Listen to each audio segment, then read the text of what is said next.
They gave us money when we needed it, and now they want to take it back with our heads.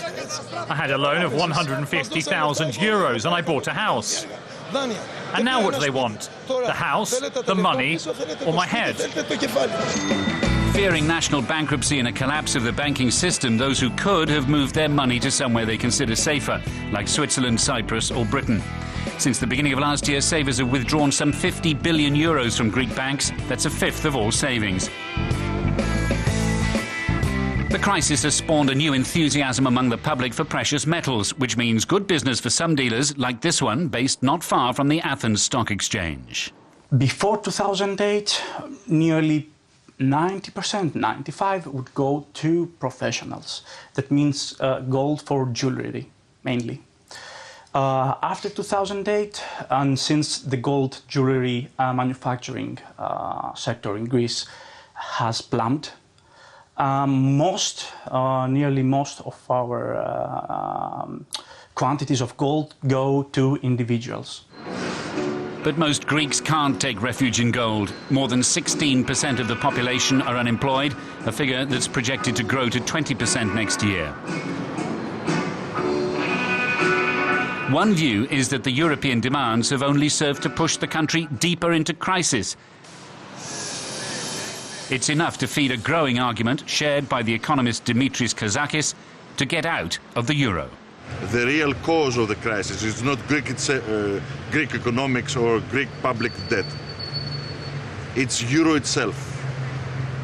It's a mechanism producing more debt for every country, for every people. Because created huge banking system. We're talking about a banking system which is more than 4 times than the Eurozone GDP.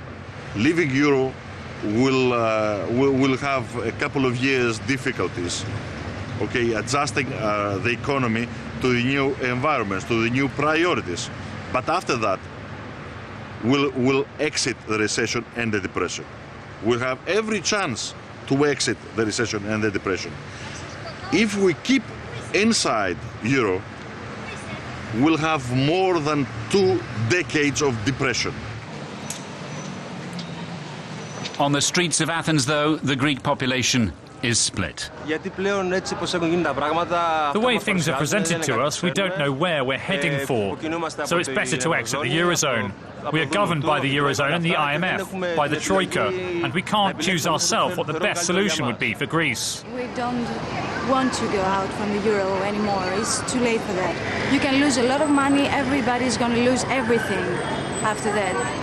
We know very well that changing from another, like from money to another kind of that, it's too difficult, and poor people are going to stay much poorer than that.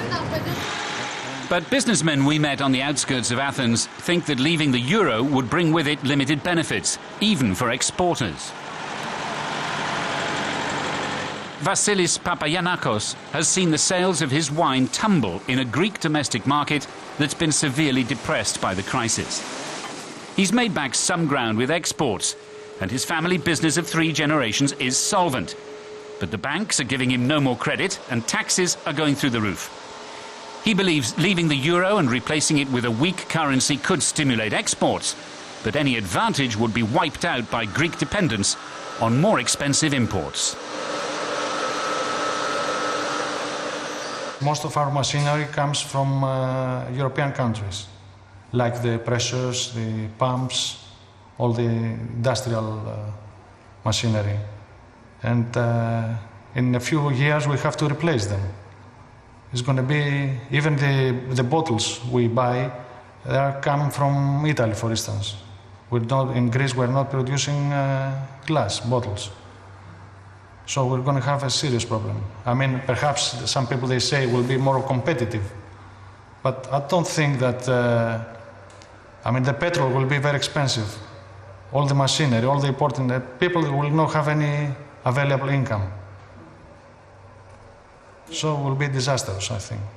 Markos Panetas has also offset some of his losses through exports. With the collapse of the Greek property market, sales of tiles have been slashed in half, and his tax bill has gone up 15%. He's kept his workforce on by lowering wages by 20%. And he too believes a return to the drachma would be a portent of doom. The disaster has to do first with the deflation that Greece will come to drachma again. People are going to lose the money that they have to the banks, about 30 to 40%, and of course the imported products are going to be 30 to 40% higher. We must find a way to balance the economies between the countries of the Eurozone. It is not possible the basic salary in Greece to be at about 750 euros, and in Germany the double. In Greece we have at about 60% taxes, and in Germany much less. That's why our opinion is we want a central European government. Same laws, same taxes for everyone. Economist Yanis Varoufakis also believes leaving the euro is nonsense. But he said the structure and the workings of the Eurozone must be thought through again. Because if the euro breaks up, and it will break up with 100% probability if we continue along the present path and we don't redesign the euro, what will happen is the Germans, the Dutch, probably the Finnish and the Austrians will create their own currency, a new mark, or possibly called something different. They will get rid of the problems of the periphery. They will no longer have to bail the Greeks out and have to worry about the euro. But immediately their new currency is going to be extremely overvalued, and they will lose their Asian markets.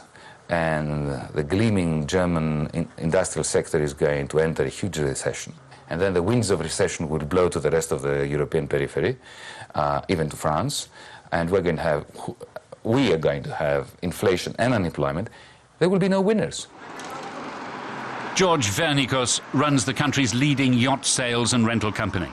Even though the tourism sector has suffered less than most, he said his fortune has crumbled among accusations of tax fraud often levelled at wealthy Greeks. He believes doing away with the euro would mark the end of a dream. We're the first generation to have a common economy and a common currency. Let's not forget that in the last century we had 2 world wars. So it's better for all countries to cooperate with each other, to help each other out, than to have wars or unfettered inflation or devaluations you can't control. I think the solution must come from unity and from the collaboration of all peoples of Europe.